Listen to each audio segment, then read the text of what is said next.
This is Think Out Loud on OPB. I'm Dave Miller. President Trump signed an executive order on Tuesday that instructs the U.S. Postal Service to only send mail-in ballots to people who've been deemed eligible by the administration. Oregon Secretary of State Tobias Read, along with some of his counterparts in other states, have vowed to challenge the order in court. Meanwhile, the U.S. Supreme Court appears poised to overturn a Mississippi law that allows mail-in ballots that are postmarked by Election Day to be counted even if they arrive later. Oregon has had a similar law in place for the last 4 years. Tobias Read joins us now to talk about what all this could mean for Oregon. It's good to have you back on the show. Glad to be here. Thanks, Dave. So before we get to the problems you see with the president's recent executive order, I just want to get some clarity on what it would do. The executive order instructs the Department of Homeland Security, working in conjunction with the Social Security Administration, to, quote, compile and transmit to the chief election official of each state a list of individuals confirmed to be United States citizens who will be above the age of 18 at the time of an upcoming federal election and who maintain a residence in the subject state. Do you have any clarity on how the administration would put together this list of eligible voters? It's a great question to start with, Dave, because the answer is no. And it's just another example of how unserious this whole thing is. It is not only impractical, it is unneeded, it is reckless, it is expensive. And fundamentally, it's a giant overreach by a president who I think is desperately worried about his unpopularity and the fact that he has to face the accountability in an election. So yeah, we don't know how this would work, and I don't trust this federal government with that kind of data. That's one of the ways that we beat the president in court already. We did that twice when he demanded access to our full voter data. The Constitution's really clear. It's states that run elections, not presidents, and that's just one of the reasons that we are pushing back against an executive order that is just another example of him exceeding his authority. Well, I'm glad you brought up this point about trying to get access to every state's voter rolls, a nearly year-long effort on the part of the administration. Where does that stand right now? So we went to court when the administration, well, it's funny, they started with a sort of, they said, we want to have a conversation about your voter systems. And we said, no, thanks. Then they demanded the voter file, which includes, so people are understanding what this means, this is full driver's license numbers, full dates of birth, partial social security numbers, the kinds of things that not only do they not have the authority to do, not only have they demonstrated an inability to protect that kind of data, but I don't trust them with it.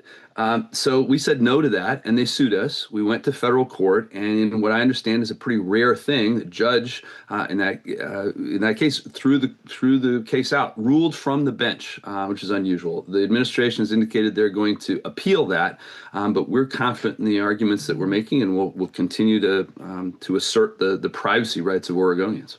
So I want to get back to this new executive order because I just started with the first part of it.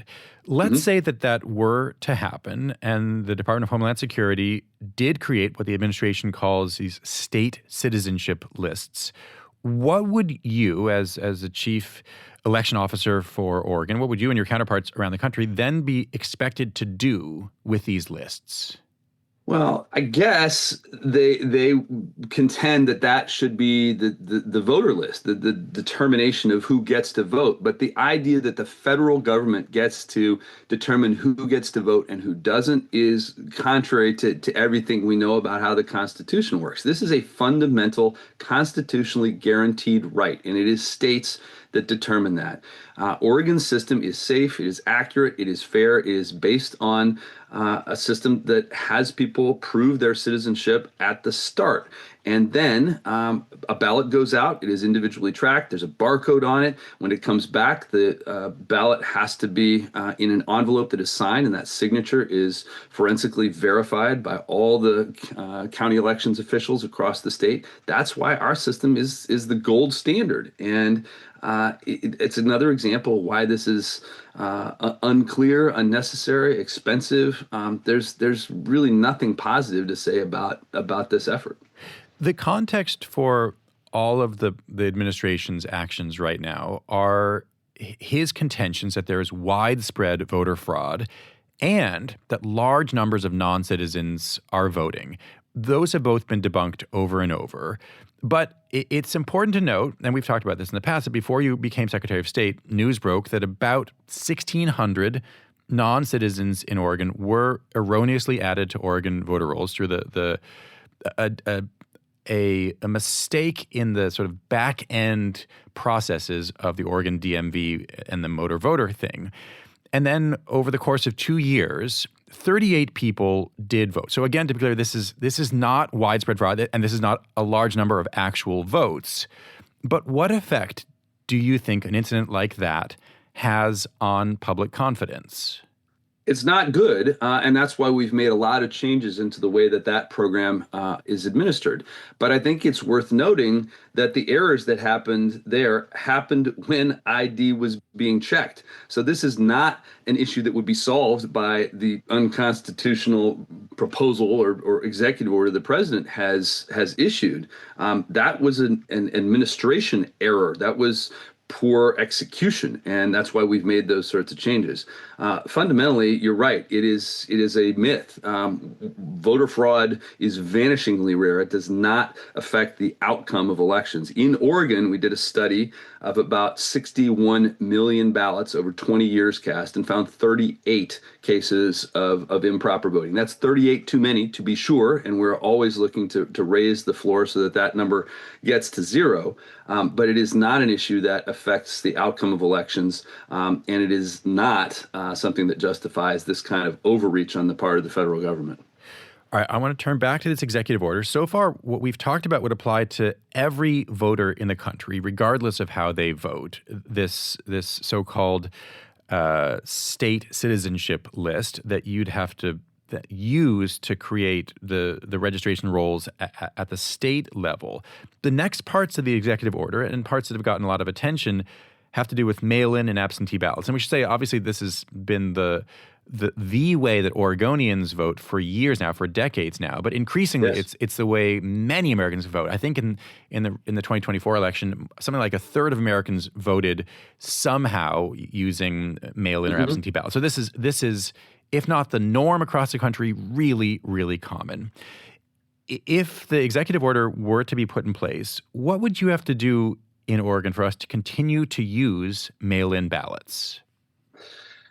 It's all unclear in the way this plays out. I mean, again, I think what we have to realize is that vote by mail works in Oregon because it allows people to vote inside their complicated and busy lives. And, no, I can't think of many, if any, other places in the economy where we take something that people want to do and try to make it more difficult, less convenient.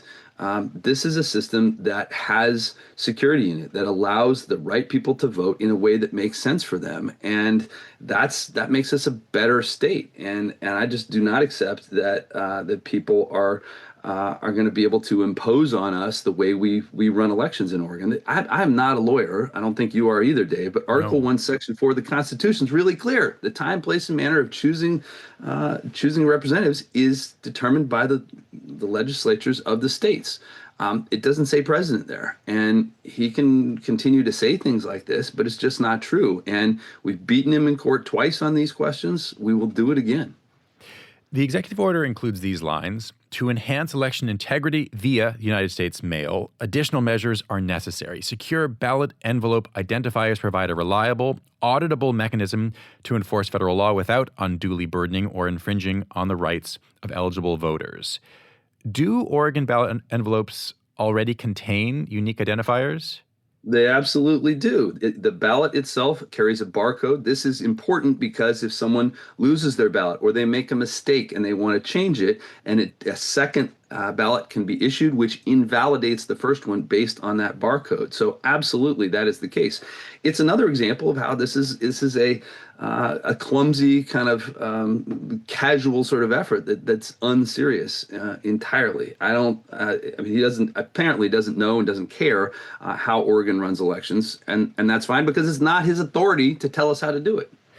Although, as I understand it, this executive order does go further than what Oregon's already doing, and it would require that the U.S. Postal Service check the barcodes, if I understand this correctly, against the database of voters in each state, so that the U.S. Postal Service itself would have all of the voter information, and it would be a new check based on data that it does not currently have access to. Is that how you understand this order? I don't fully understand it yet, honestly, Dave. But if the president wanted to help us with voter integrity and election security, he would not be gutting the agency that is in charge of protecting elections against foreign interference and cyber threats. That's CISA, and it's largely gone at this point.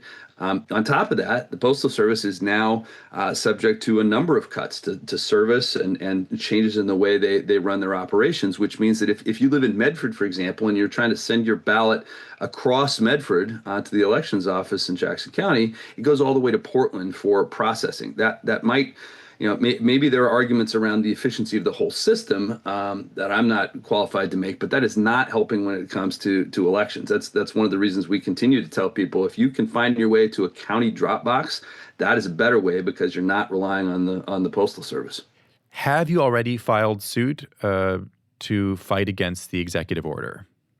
Our office is in touch with the Oregon Department of Justice. I've spoken with the Attorney General. We're going to use every tool we can. I don't believe we have filed yet, but there are going to be a lot of people across the country who I think are going to file in one forum or another. Just briefly, I want to turn to another voting issue that was in the news recently. At oral arguments, a conservative majority on the U.S. Supreme Court did seem ready to tell states that they cannot accept ballots after Election Day, regardless of when the postmark is. That's something that Oregon started doing in 2022. Let's say that the court's decision on this comes in the middle of June. Would that be enough time to get the word out for the November election?